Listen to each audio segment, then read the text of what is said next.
আল্লাহ তাআলা সূরা বাকারার ৪৫ নম্বর আয়াতে বলতেছেন, তোমরা ধৈর্য ও নামাজের মাধ্যমে সাহায্য প্রার্থনা করো। কার কাছে? আল্লাহর কাছে।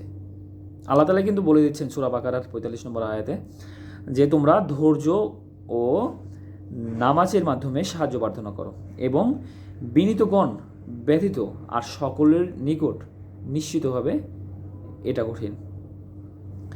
ধৈর্য ও নামাজ প্রত্যেক আল্লাহভীরু লোকের বড় হাতিয়ার।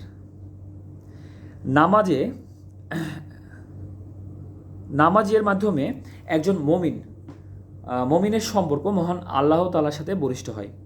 এরই দ্বারা সে আল্লাহর নিকট থেকে শক্তি ও সাহায্য লাভ করে। মানে আল্লাহ তাআলার সাথে সম্পর্ক কীভাবে সৃষ্টি হয়?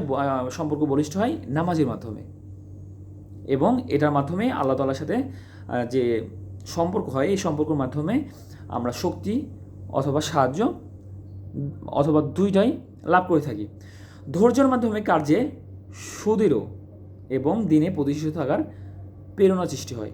মানে আমাদের যে ধৈর্য, এই ধৈর্যটার মাধ্যমে আমরা আমাদের কার্যে সুদৃঢ় বা মন বসে এবং দিনে প্রতিষ্ঠিত থাকার প্রেরণা সৃষ্টি হয় আমাদের মধ্যে।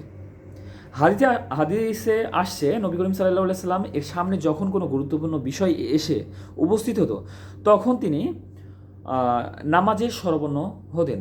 আহমদ, আবু দাউদ, ফাতাহুল কাদির, এগুলো হচ্ছে হাদিসের বইয়ের নাম।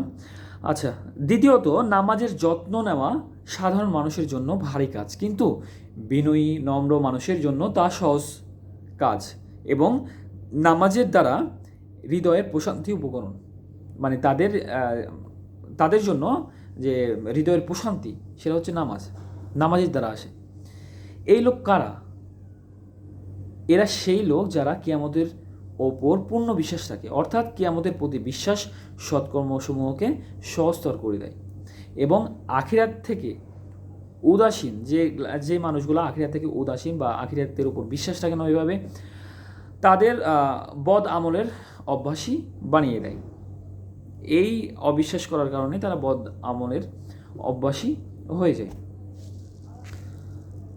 আচ্ছা, সূরা বাকারার ৪৬ নম্বর আয়াতে আল্লাহ তাআলা আবার বলতেছেন, যারা বিশ্বাস করে যে তারা তাদের রবের কাছে বা তাদের রবের সাথে সাক্ষাৎ করবে এবং তারা তার দিকেই ফিরে যাবে। কি বলতেছে এখানে আল্লাহ তাআলা? সূরা বাকারার ৪৬ নম্বর আয়াতে, যারা বিশ্বাস করে যে তারা তাদের রবের সাথে সাক্ষাৎ করবে এবং তারা তার দিকেই ফিরে যাবে। মানে আমি বিশ্বাস করতেছি যে আমি আরও আমার রবের সাথে, আল্লাহর সাথে সাক্ষাৎ করব এবং আমি তার দিকে ফিরে যাব। আমাদের সবাইকে কিন্তু আল্লাহর দিকে ফিরে যেতে হবে দিন শেষে, কারণ সবাইকেই মৃত্যুর স্বাদ গ্রহণ করতে হবে।